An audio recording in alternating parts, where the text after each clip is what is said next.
ArsenalFanTV got over the line in the end. Decent performance. What did you make of it, DT? Shit performance. It was, Robbie. Listen, it wasn't a good performance. I'm not one of these that's going to sit there and let us paper over the cracks. Oh, amazing. Look at us. We won 3-1. Let's all go and wank in the shop. It was a shit performance. You being serious now? It was a shit performance. Apart from 10 minutes when we scored our second goal, we were poor. We were poor. Everything about us was poor today. We looked sloppy. Right, break down where we were poor. Passing, movement, everything was poor, Robbie. Apart from that 10-minute spell when we scored a goal, we was poor. Ozil was poor again today. The only one that stood out for me that looked like he was doing anything was Alexis. I thought he was going to say he was poor as well. No, he did do something. Mustafi poor, you thought? Yeah, again, our defence. You thought Mustafi was poor? Our defence was shaky. Did you think Koscielny was poor? The whole defence. We had more shakes than Nesquik. It's like, what the hell's that all about? We were poor, Robbie. We're getting exposed every single week. And against you thought Koscielny today was poor? Yeah, we were poor. Against better strikers, we'll be conceding goals. We should have conceded more than that. Yeah. No, I'm going to ask you again. Did you think Monreal was poor today? Do you want me to write it down was Monreal for you? Poor today? Do you want me to write it down for you? Did you think Monreal was poor today? As a unit, we was poor. El Neni poor today? No, he done all right. He put a good shift in. Same as Xhaka. You know, so they're all right. Them yeah, they done all right. I think you're being a bit harsh today. No, I'm not being harsh. It wasn't I'm not being harsh. I'm being real. I'm telling you exactly where it is. I'm not going to come on here and start talking about how, oh yeah, we're amazing. Yeah, we're going to win the fucking league. Nobody's and we're going to win the Eurovision and an Oscar and all this shit. Nah, bullshit. Nobody said we were amazing today. I've seen some of the things and people are paping over in the cracks and that's what Nobody's come on here today and said we were amazing. I can guarantee when I watch the videos later, someone talks about how well we played and everything else. We didn't play well, Robbie. We haven't played well for at least a month. And we're scraping through right now. And this is why I'm concerned, because how long will our luck last? You thought we were lucky today? We were lucky that Bournemouth didn't take their chances. Even at 2-1... What were their chances? What were their chances? They had a free header where they should have scored and made it 2-2. That was offside, by the way. What were the other chances? They had plenty. They hit the post in the first half. I can't remember Czech hardly having anything to do in the game. They opened us up quite a few times, and with more clinical strikers and better finishing, we would have been in more problems. I'd say there was a couple of times they're a good team. And they were a good side. They pulled off some good little slick moves, but I can't. What did Czech have to? No, Robbie. There was one chance. I think he had to pull off. Listening to. I'm saying there was one thing from a corner where he with better finishing. Yeah, meaning that they didn't test Czech too much because their finishing was shit. But the picture you're painting of the game is like we were awful. I don't think we were today. Robbie, we were not good today. I'm not going to paper over it. We were not good. But I don't think we were vintage today. But I don't think we were that bad. We don't need to be vintage every single week as long as we get the 3 points. But when it's like it every single week and I'm seeing it, this is the problem. This is not a one-off today. If this was a one-off, then you could sit there and say, do you know what? That's what teams that win the league do. But it's not a one-off, and this is why I am concerned. It was the same against Man United. It was the same against PSG. Same against Spurs. We've been poor for a while. I don't think Wenger knows his best 11 right now. So you didn't think that what he did today, sort of mixing it up, was a good move? You know what I mean? I bringing in El Neni and changing it up a bit. There's mixing it up, and then there's over-changing things. You know, and I'm not trying to be overcritical of Arsene Wenger. What did you think he over-changed today? Well, I look at the Debuchy thing and I think he's had one game in God knows how many months for the under-23s.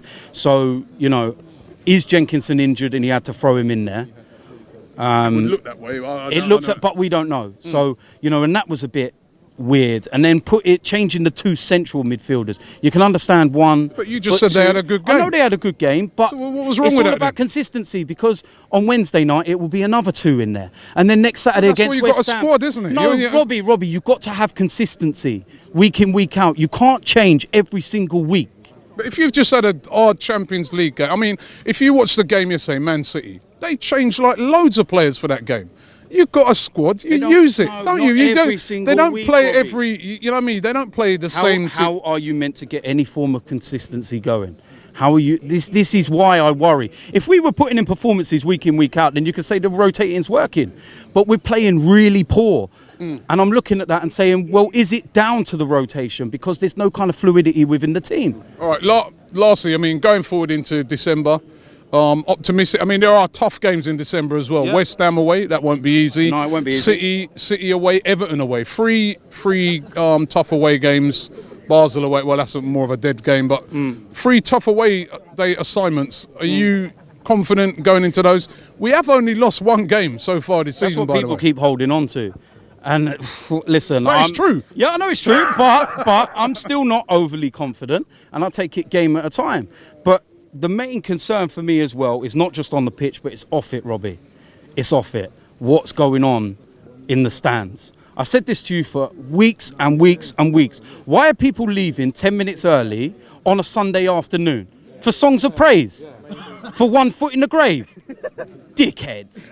Why are you coming to football is this a football? No, I'll tell you what, I just wanted to say on that, is this a football problem? Because even yesterday I was watching a game, Leicester, and there was like thousands of fans leaving before the end. Leicester. No, I know that, but I'm bringing this up. Hold on, one second. Listen, Robbie, I'm bringing this up as a football problem. I know what you're going to say. It's not just Arsenal. This happens. This is happening. Listen, everywhere in football. Unfortunately, this is an Arsenal problem because it's been going on for how long?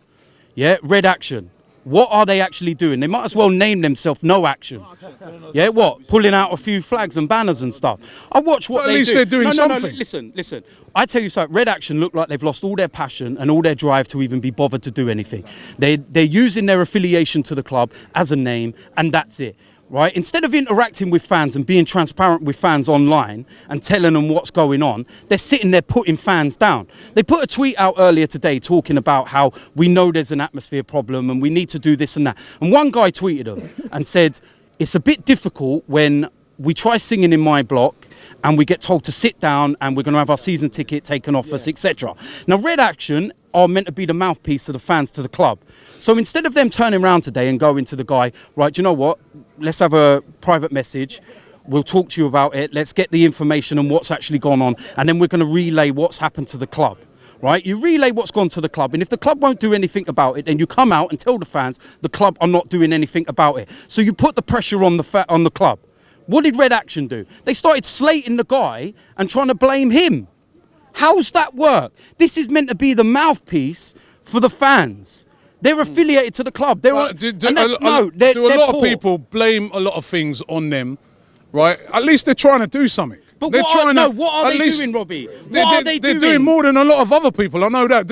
Robbie, because at least they're trying to make an effort. Hold on 1 second. At least they're trying to make an effort to get the atmosphere going. I mean, what are they doing? They're pulling out a large flag before the game. Whoopie-doo.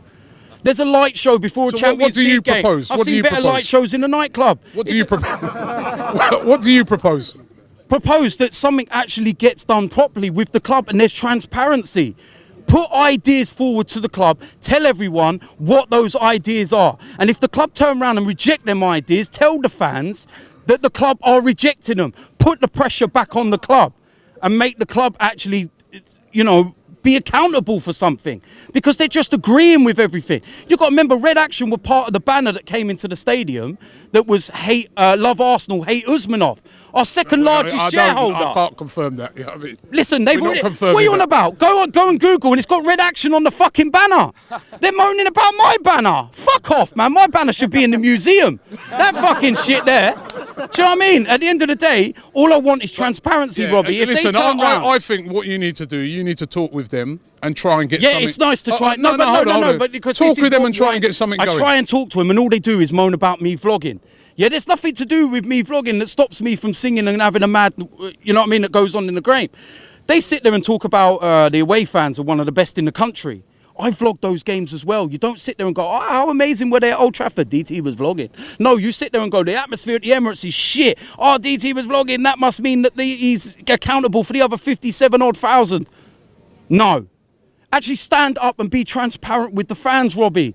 Don't use your Twitter account to slag off fans that are trying to approach you and ask questions about what's going on. And this is the issue. And that's why groups like Yellow Action was started up. And I see the same people with the same agenda talking the same bullshit. They're starting on them, going, oh, because DT's got involved with them, that must mean there's something to do with him. What you're doing is you're showing that you have an agenda against me. I want to see both. I would love to see yellow, blue action, whatever exactly. action. I would love to see everyone. Let's just all get together. Let's all just get together and create a good atmosphere in this I would love to see that. That's what we need. That's what we. There needs to be some sort of coordinated thing maybe that's something where maybe ArsenalFanTV needs to try and get everyone around the table. Because I think everybody here, there's a big everybody here wants to get a great atmosphere going inside. You see, one of the problems, right? You look at the clock end, right? They've got the junior gunner section right behind the goal. Yeah, that wasn't there when the Emirates first come there. So this whole thing that Ivan Gazidis said about moving people and will they move, it can be done because they move people to stick them there. And I think that's the wrong place to stick junior gunners anyway. Everyone talks about bad language, but they're right next to the away fans. Imagine the abuse them kids were getting when we played Tottenham and everyone else. They should, remember at Highbury, they weren't behind the goals. They was on the side. Stick the junior gunners on the side. Stick the fans that want to sing and make an atmosphere and create an atmosphere and do things behind the goals.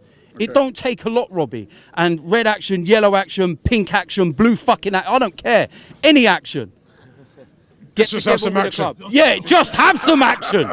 It's the Black Friday sale here on ArsenalFanTV. You can get things like this T-shirt here, or even this Mesut Ozil one. All of them reduced for Black Friday throughout the weekend at AFTVstore.com.